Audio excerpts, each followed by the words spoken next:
Good morning student, मैं Anshul sir और आज हम देखेंगे साइंस चैप्टर 13 लाइट यानी कि प्रकाश, रोशनी बोल सकते हैं।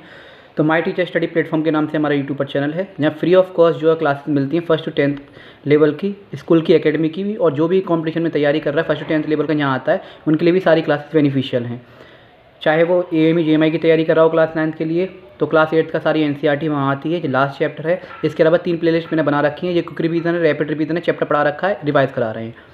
इसके अलावा एक रिवीजन वाली ये गई और एक और MCQ की आपको मिल जाएगी।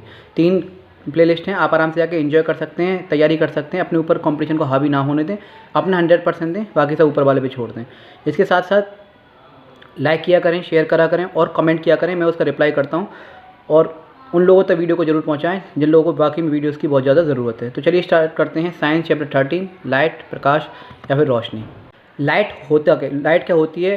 देखिए, एक सोर्स ऑफ एनर्जी है जिसके द्वारा हमें क्या होता है, हम विज़न कर पाते हैं, किसी भी चीज़ को देख पाते हैं सेंसेशन के थ्रू। लाइट आती कहाँ से है? जो मेन सोर्स है लाइट का नेचुरली वो है सन से लाइट आती है वाइट कलर में और वो जो डिस्पर्स हो जाती है कई कलर्स में, जिससे आप देख सकते हैं प्रिज्म के थ्रू, या फिर रेनबो कभी बारिश होती है तो बारिश में आपको नज़र आएंगी 7 कलर्स जो विवग्योर होते हैं, वो आगे पढ़ेंगे हम। तो सन से कोई भी जब रेज आएगी तो वो क्या होती है, उस ऑब्जेक्ट पे पड़ती है और फिर रिफ्लेक्ट होती है हमारी तरफ, तो हमें वो चीज़ हमें दिखाई देती है। जैसे आप मुझे देख पा रहे हो तो मेरी तरफ लाइट आ रही होगी, वो रिफ्लेक्ट कर रही होगी इधर, जिसकी वजह से आप जो है इस वीडियो को देख पा रहे हैं। ऐसे सनरेज, देखिए सनरेज आई फ्लावर पे और फ्लावर से क्या हुई, वो रिफ्लेक्ट हुई, जिसकी वजह से वो ब्रेन जो है उसको देख पा रहा है, इलेक्ट्रिकल सिग्नल में चेंज हो जाती हैं। आई जो है, आई से जितनी भी जो लाइट जाती है वो हम आगे पढ़ेंगे कैसे चेंज हो जाती है। जैसे ईयर जो है इलेक्ट्रिकल सिग्नल में चेंज कर रहा था, ऐसे ही जो साउंड को जो है, साउंड वेव्स को जो है ईयर ड्रम जो क्या होता है इलेक्ट्रिकल सिग्नल में कन्वर्ट कर देता है, जो ब्रेन को सुनाई देता है। क्योंकि ब्रेन को और कोई भाषा समझ में नहीं आती, वो इलेक्ट्रिकल सिग्नल में चेंज करके हर चीज़ को समझता है, सुनता भी है, देखता भी है। तो light a form of energy होती है which give the sensation of vision, जिसकी वजह से हम देख पाते हैं। टर्म्स रिलेटेड टू रिफ्लेक्शन, देखिए क्विक रिवीजन है, इंपॉर्टेंट और बेसिक पॉइंट मिलेंगे। बाकी की जिसको चैप्टर डीपली पढ़ना है वो जाके दूसरे प्लेलिस्ट में जाके चैप्टर को देख ले आराम से। इंसिडेंट रे क्या होती है? देखिए जो लाइट आई, चाहे वो सन से आई हो, चाहे ऐसा कोई सोर्स हो जिससे लाइट जो है पास हो रही है, जो लाइट आएगी वो होगी इंसिडेंट रे। 2 सरफेस होते हैं, एक होता है स्मूथ सरफेस, ठीक है, जितना स्मूथ सरफेस होगा उतना ही इंसिडेंट रे अच्छे से आएगी और अच्छे से रिफ्लेक्ट होगी। जितना ज़्यादा रफ सरफेस होगा, खुदरा सरफेस होगा, लाइट आएगी लेकिन एंगल्स ठीक से नहीं बनेंगे, उल्टी सीधी जो है डिस्पर्स होगी। तो इंसिडेंट रे क्या होता है? The light rays that falls on the mirror, या फिर रिफ्लेक्टिंग सरफेस बोल सकते हैं, उसे हम इंसिडेंट रे कहते हैं, जो आ रही है। पॉइंट ऑफ इंसिडेंट क्या होती है? जिस जगह वो पड़ी, the point where the incident ray strikes और the point where the incident ray strike the reflecting surface. उसके अलावा देखेंगे रिफ्लेक्टेड रे क्या होती है? जो इंसिडेंट रे आई, स्मूथ सरफेस पे पड़ी और उसके बाद वो रिफ्लेक्ट हो गई। The ray that comes back from the surface after reflection.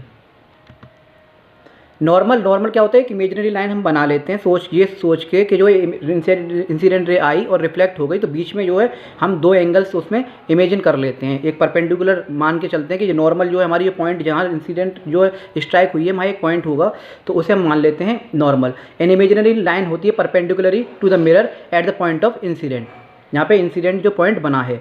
Angle of incident क्या होता है? जैसे कि आप इमेज में देख सकते हैं, एंगल ऑफ इंसिडेंट क्या है? नॉर्मल और इंसिडेंट रे के बीच में जो एंगल बनेगा वो होगा एंगल ऑफ इंसिडेंट, और नॉर्मल और रिफ्लेक्टेड रे के बीच में जो बनेगा वो होगा एंगल ऑफ रिफ्लेक्शन। तो angle of incident, angle between the normal and the incident ray. Angle of reflection, angle between the normal and the reflected ray. Laws of reflection होते हैं लाइट के 2। फर्स्ट लॉ ये कहता है कि angle of incident जो angle आई होगा वो बराबर होगा एंगल ऑफ रिफ्लेक्शन के, जब वो स्मूथ सरफेस पे या फिर मिरर पे या फिर किसी भी सरफेस पे या ऑब्जेक्ट पे जब वो पड़ेगा। पहला लॉ। दूसरा लॉ ये कहता है इंसिडेंट रे, रिफ्लेक्टेड रे और नॉर्मल जो है eight the point of incident always lie in the same place, एक ही प्लेन में जो वो लाई करेंगे। ये 2 लॉ हैं जो आते भी हैं पेपर में, आपको याद होना चाहिए। अगर क्वेश्चन बन जाए MCQ में incident ray, reflected ray, normal at the point of incident always in the same plane, तो कौन सा लॉ है? तो सेकंड लॉ है। एंगल, जब angle I equal to angle R आ जाए तो कौन सा लॉ है? फर्स्ट लॉ है। तो ये आप याद रखिएगा, 2 लॉ होते हैं। प्लेन मिरर यानी स्मूथ पॉलिश स्लाइटली होता है, जो हमारे घर में मिरर होते हैं आपने देखा होगा, जिसमें हम जो अपना जो चेहरा वगैरह देखते हैं। स्मूथ पॉलिश्ड होता है, हाईली रिफ्लेक्टेड होता है। Surface which form image of an object, किसी भी ऑब्जेक्ट की वो क्या करता है? इमेज बनाता है लाइट को रिफ्लेक्ट करके।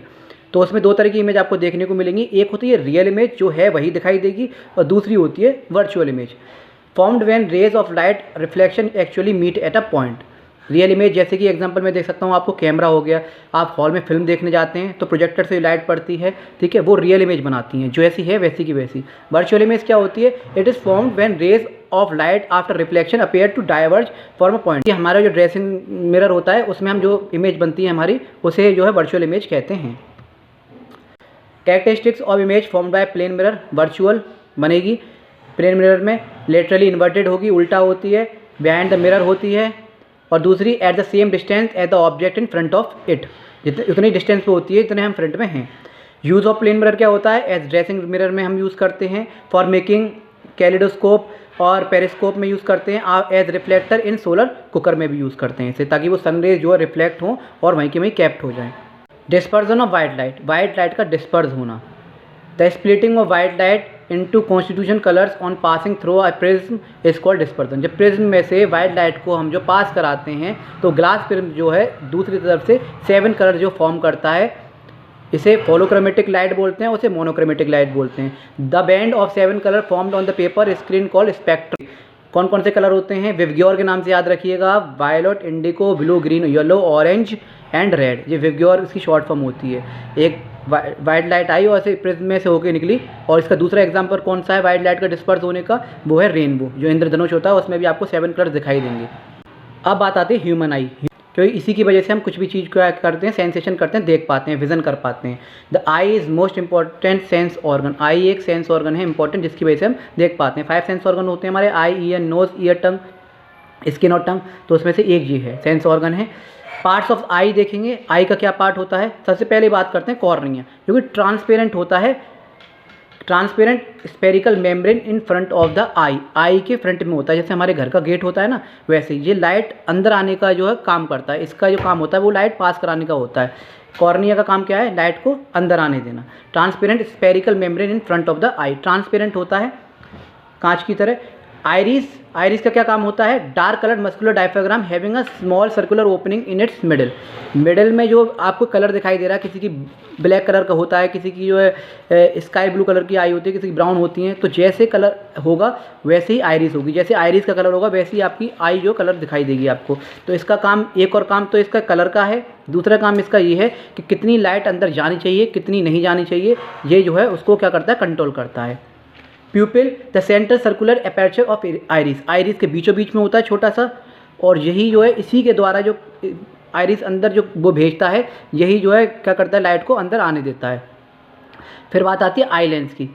कभी आपने देखा होगा जब हम फोकस करके किसी भी चीज़ को पढ़ते हैं, जैसे मैं पढ़ रहा हूँ इसको फोकस करके, या फिर आप पढ़ रहे हैं, जब हम किसी भी चीज़ को फोकस करते हैं तो वो जो काम करता है फोकस करने का, किसी भी चीज़ को पढ़ने का या किसी भी चीज़ को देखने का, या फिर आपसे कोई करे अरे वो देखो वो क्या है, तो आप देखने लग जाओगे। तो फोकस करके जो हम देखते हैं वो लेंस का काम होता है। तो आई लेंस क्या करता है? Convex lens made of transparent jellyfish like material होता है, और आई लेंस का काम होता है किसी भी चीज़ को हम देख रहे हैं, विजन कर रहे हैं, उसको फोकस के साथ देखना। रेटिना इनसाइड सरफेस होता है, rear part of the eye ball होता है, यहाँ पे जो है आपको जो क्या होगी? ऑप्टिक नर्व मिलेंगी। ब्लाइंड स्पॉट एक ऐसी जंक्शन होता है, जंक्शन देखा है जैसे रेलवे में जंक्शन होते हैं, ऐसे ही जहाँ पे मीट होती है नर्व, ऑप्टिक नर्व और जो है रेटिना जो है उसका जो है जंक्शन होता है एक तरह का। Point at the junction of optic nerve and retina where there is no sensory nerve, वहाँ पे सेंसरी नर्व्स नहीं होती। तो रेटिना पे क्या होता है? रेटिना पे जो लाइट जाती है वो जो है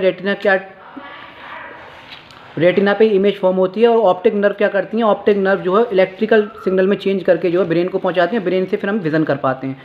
डिफेक्ट्स ऑफ विज़न दो तरह की, वैसे तो कई तरह की बीमारियां आँखों की, लेकिन इसमें मोस्ट ये है मायोपिया, शॉर्ट साइटेडनेस, जिसमें हमें पास का तो दिखता है लेकिन दूर का नहीं दिखाई देता। हाइपरमेट्रोपिया, इसमें हमें क्या होता है? दूर का दिखाई देता है लेकिन पास का नहीं दिखता। एक प्रेस बायोपिया भी होता है, जब 40 साल की ऊपर हम एज में चले जाते हैं तब हमें कभी कभी नज़दीक का दिखाई नहीं देता। तो care of eyes, protect eyes from extreme sunlight, आंखों को जो तेज़ रोशनी से, किसी भी लाइट से, तेज़ धूप की रोशनी से बचाना चाहिए।